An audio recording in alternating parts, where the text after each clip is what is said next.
Les femmes, surtout celles des zones rurales, sans protection et susceptibles de souffrir des impacts de la désertification. La COP15, qui se tient du 9 au 20 mai 2022 à Abidjan, en a fait l'une de ses préoccupations majeures. Le jour même de l'ouverture des travaux ce lundi, un caucus sur le genre s'est déroulé au Sofitel Hôtel Ivoire.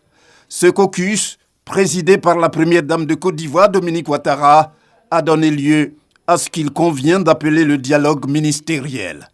Présent pour y apporter sa contribution, un membre du gouvernement ivoirien en la personne de Nassénéba Touré. La Côte d'Ivoire a enregistré des avancées notables en ce qui concerne la lutte contre les inégalités liées à l'accès des femmes à la terre.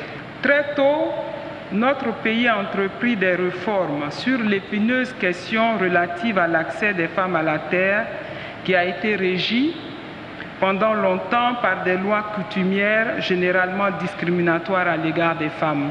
Sensible aux impacts différenciés du changement climatique, la Côte d'Ivoire a entrepris une étude sur les effets du changement sur les femmes avec l'appui du PNUD. Notre pays a développé une stratégie nationale appelée « Genre et changement climatique ».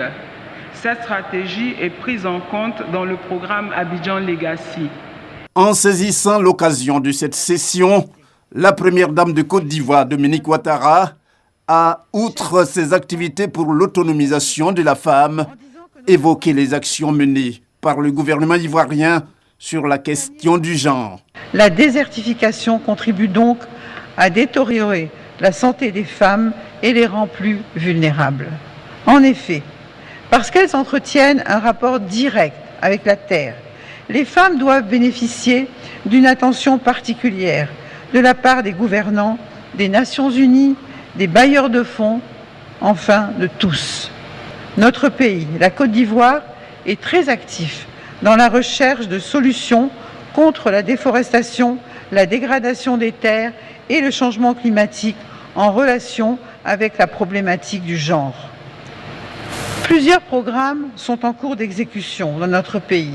L'initiative d'Abidjan, appelée Abidjan Legacy Programme, qui est une réponse de la Côte d'Ivoire à la mise en œuvre des résolutions de la COP15, occupe une place importante. En ce qui me concerne, je me bats pour permettre aux femmes d'acquérir plus d'autonomie pour améliorer leurs conditions de vie et celles de leur famille. C'est dans ce cadre qu'en 2012, j'ai créé le Fonds d'appui aux femmes de Côte d'Ivoire, FAFSI, avec l'aide du président de la République.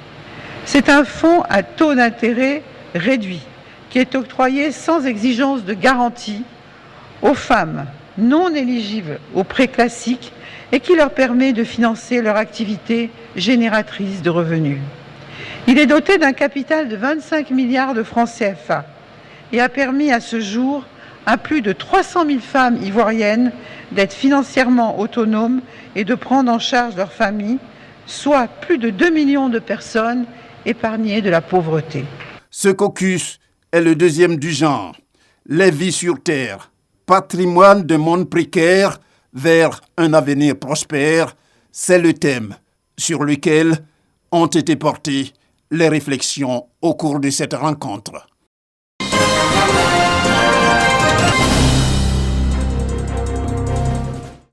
Les acteurs de la mise en œuvre des actions de lutte contre la pauvreté réunis pour développer et renforcer leurs capacités en la matière. Durant une semaine, ces cadres seront formés dans les modules de bonne gouvernance, de gestion axée sur les résultats et de suivi et évaluation.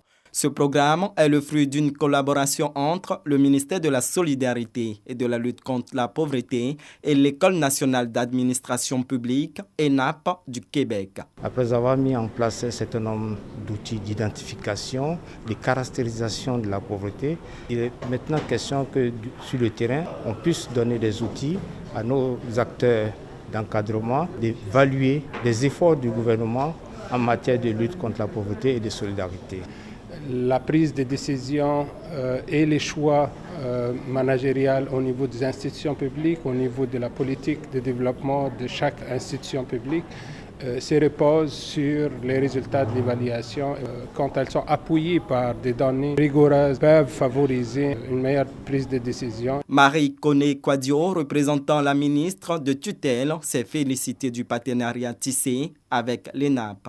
Votre précieuse collaboration et votre appui multiforme va, à n'en point douter, booster les actions de la Direction générale de la lutte contre la pauvreté. Je souhaite que tous les objectifs assignés à cette formation soient atteints. Cet atelier de formation entamé le lundi 9 mai s'achèvera le vendredi 13 mai. Les bénéficiaires entendent adresser avec plus d'efficacité la question de la lutte contre la pauvreté à l'issue du programme.